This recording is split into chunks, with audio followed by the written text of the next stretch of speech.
Welcome to Milk Chats. Let's cheers. Yay. Okay, so you all know him. You've seen him on social media before. Fill in the fields. Welcome to Milk Chats. Thanks for chatting with me. Yep. So the main thing I want to start with is what do you do with Kalona Organics? What's your role here? Sure. I am the official title is I'm a supply chain director, but really what I do is I deal with the farm and the farmer.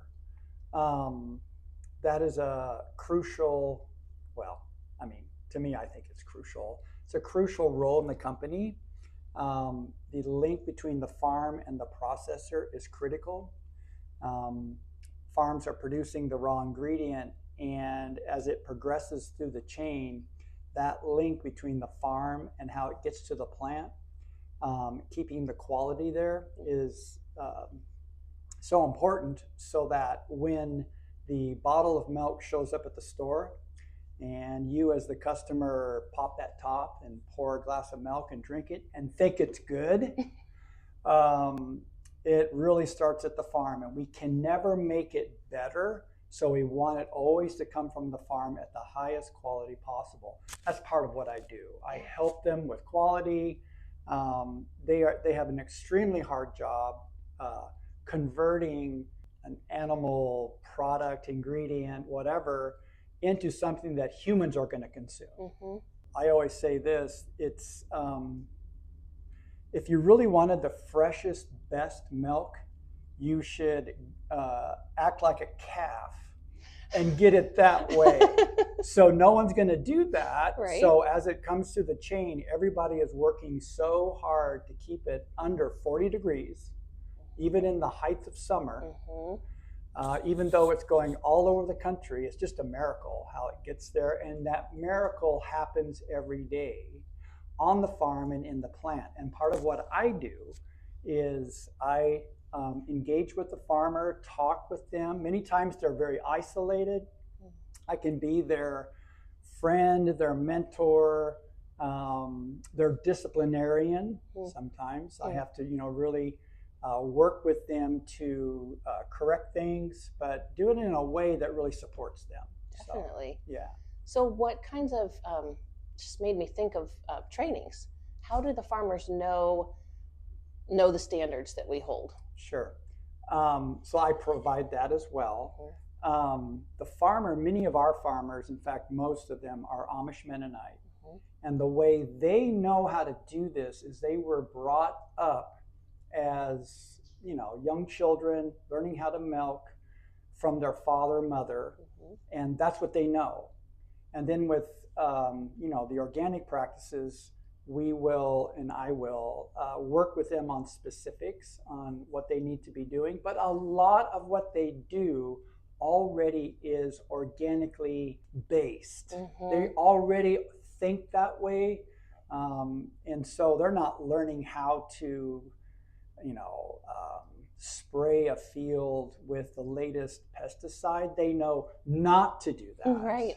And so then what do they do now? Well, a lot of what they're doing is what has been handed down through the years, the decades, the centuries. They're doing that now, and that fits the organic system. So I'm not starting from the ground up. I'm helping them with many times just the details.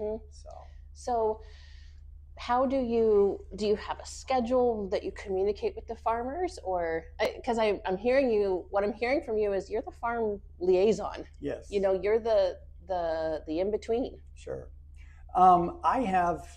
It's really that the job is not something that you go to school for. A lot of it is the understanding of what they need. So I know in certain times of the year, don't show up. They're really busy. They're super busy. I will get I get feedback from our lab.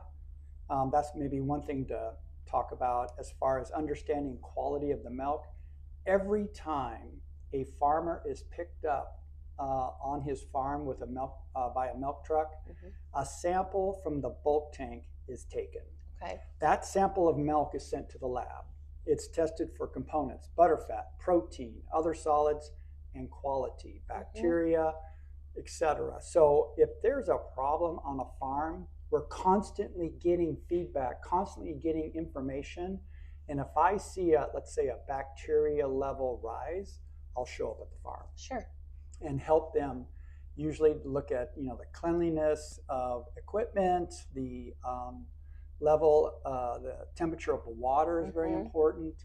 And there's 1,000 places to look for quality problems. And when you go to a plant, there's 1,000,000 places to look. Yeah. It's just unbelievable. That's why it's such a miracle for especially for us, because we don't pasteurize the milk to such a degree that it kills everything. Our milk is still alive.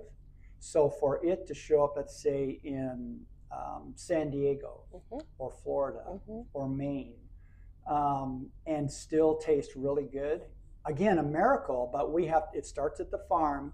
And so as I'm seeing data come to me every day, if I see like a farmer spike or start to increase in bacterial load, I'll show up at the farm. Otherwise, I have a real feel for the time of year. If they're in harvest, I'm not going to show up. Yeah. They're busy. Yeah.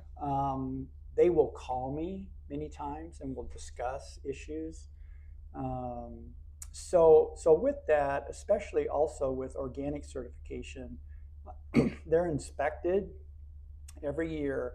But I do show up not as an inspector, but it's trust but verify.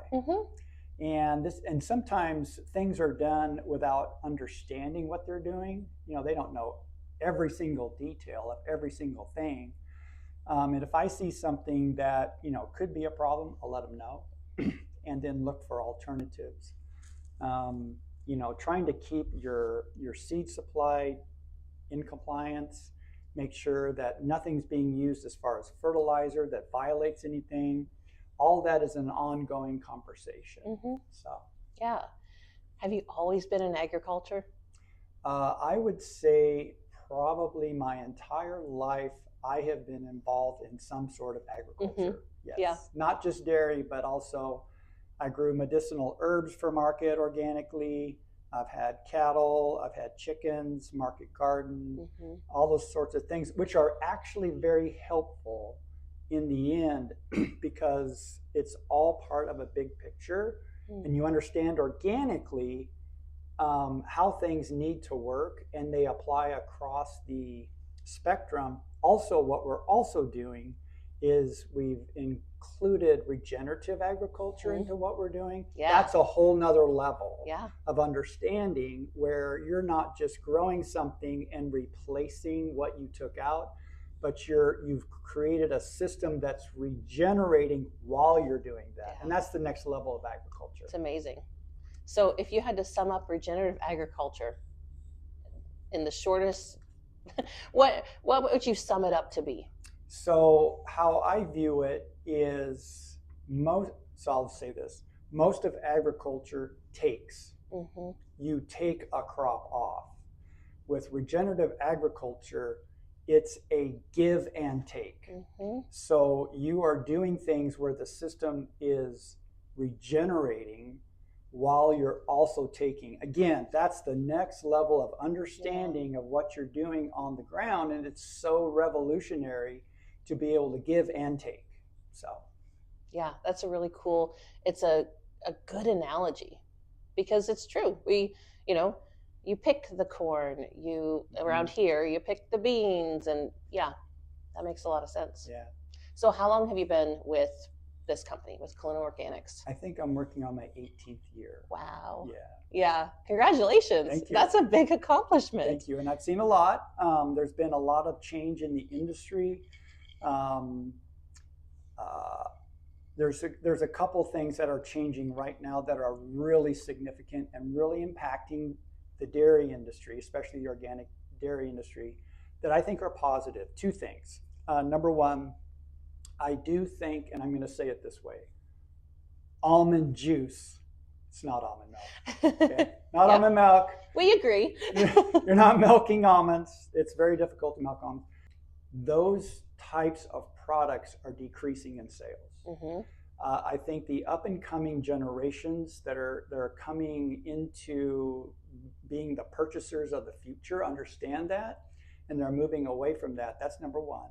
And that impacts dairy because they go to dairy. Mm-hmm. Number two is a loophole that has been changed in the organic dairy regulations by the USDA, which is that the large organic dairies can no longer buy a conventional heifer and transition it the last trimester. They have to raise their animals on the farm from the calf all the way up. It's had a huge impact on supply. What this has done is help the small farmer. Mm-hmm. And in help the small farmer, the price has gone up.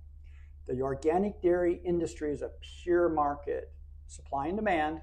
When supply is low and demand is high, price goes up. Right. When demand is low and supply is high, price comes down. Right now, supply is low, demand is up, all these other factors, and the small farmer is really benefited from that. And it's a fantastic thing to see a farm family actually be able to pay their bills and feel like they're doing the right thing and want to continue. And this is the most important thing. The young children see the opportunity and they want to do it. Right. I always look at that. When I go on a farm, I'll talk to not just the dad and mom, talk to the kids and say, hey, do you like what you're doing? Is this really fun? We have an opportunity for you. And they are seeing that now because of those that rule change and the changes in the market. So yeah, because you want those kids yes, to continue this way of dairy farming. So in my 18 years, I am now talking and dealing with the second generation. Really? Yes. That's pretty cool. Yeah. That's very cool. Yeah. Well, and these farms around here, Kalona farms, are known as like generational farms, correct? Yes. So they have been in the same family. Some people ask us, well, how do you know that the ground's never been sprayed? Yeah, they've been in basically an organic production system for possibly over 100 years. Right. Around here. They don't, once an Amish family here, or even any family actually, has a farm and ground, rare that they sell it. Yeah. They always pass it on to the next generation. Sure. Yeah. Okay. So it's the last day of February. Yep. It's cold. Very cold. In Iowa. What are the cows up to? So tell us, we've seen them out on pasture and we've done Instagram lives from there, but what are they doing now that it's cold and there's snow on the ground? Sure. I would say this, and this has been maybe a misunderstanding with folks thinking that, cows being out when it's really cold, it's really bad for them. It's actually very comfortable for them to be out in the cold. What you want for cow comfort is to have a windbreak. So in Iowa, when it's, let's say it's 10 below, now that's cold. And initially, and I'll just speak for myself, 10 below is cold. But after a week or two, you start to get used to that. And if there's no wind, it's actually at some point not that bad. I know it feels crazy. I know that sounds crazy, but your body gets used to it. Like a cow does that too. And also many times they'll be inside. People will say, oh, they should be outside. Well, if it's 20 below zero, they don't want to be outside. They'd rather be inside. Right. And you can be in a barn, or I can be in a barn situation, walk in, 65 degrees. Yeah. Because the cow, their body heat is warming the barn and they're all very comfortable. I would say that cows are more comfortable in really cold weather than really hot weather.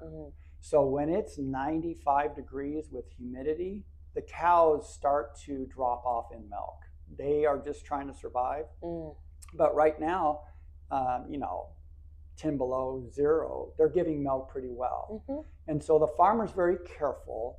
When cows come in to be milked, the farmer will clean their teats, but then wipe them off and dry them. You don't want a cow walking out with a wet udder. Right. That's really bad. So they have to be careful that way. Other than that, the cow is pretty happy right now. Mm-hmm. Yeah. And what are they eating? Our 100% grass-fed guys are feeding baleage and hay, basically feeding baleage and hay, a forage. The organic guys are feeding some corn, some soybeans, possibly, maybe not very much of that, hay, baleage, haylage, those sorts of things. And I see this as a trend, even in just generally organic dairy, is the farmer, if they're really savvy, understand the cost of their feed. And so I would see this as a trend, moving away from grain into more of a forage-based diet, which is actually really good for the cow. It's really good.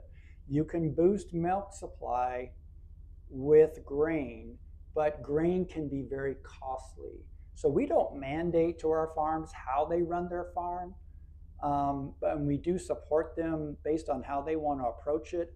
I see basically that the farmers are understanding that the cheapest feed to feed in the winter is more forage-based. And so that's kind of what they're eating mostly. Because that's the stuff they've grown on their farm. That's correct. Right. Or on their neighbor's farm, so that's even right. What they are consuming is all organic, of course, but even more than that, like, it's local. Right. It's the stuff that they're farming.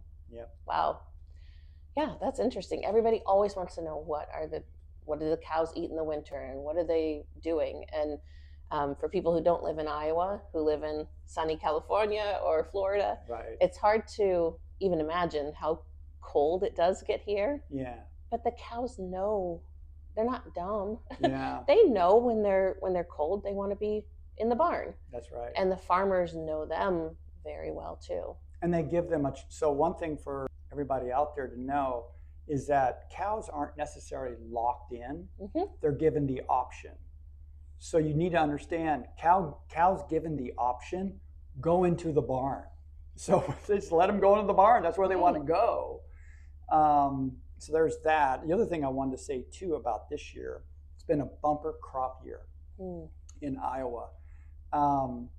And traveling around the country, when I say the country, Midwest, Mideast, Northeast, it's always interesting to see the various areas and how weather impacts the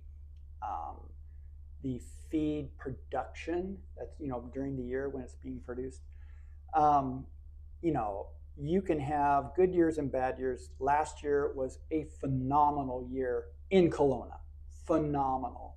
And I would say probably in Indiana as well. Perfect rain, then no rain when they wanted to harvest. That's the thing, is when you're feeding in the winter, if you're feeding poor quality feed, the cows don't do well. They lose weight, they don't produce milk. But if you're feeding high quality feed, that's fantastic. The question is, how can you produce it given the fact that in the Midwest it rains and you can't control the rain? So when it's time to cut hay, you need to cut that hay. You hope it doesn't get rained on, you hope. And if it doesn't, you have high quality feed, you'll produce in the winter. And that's what's happening right now. So right, that's great. It's good for us. Yeah. Well, is there anything else that you can think of that we haven't covered? No, I think we hit it pretty well. Just that it's always an interesting day at Kalona. You never quite know what's going to happen, right? That's right. Yeah. Awesome. Well, cheers to Milk Chats. Thank you. Very good.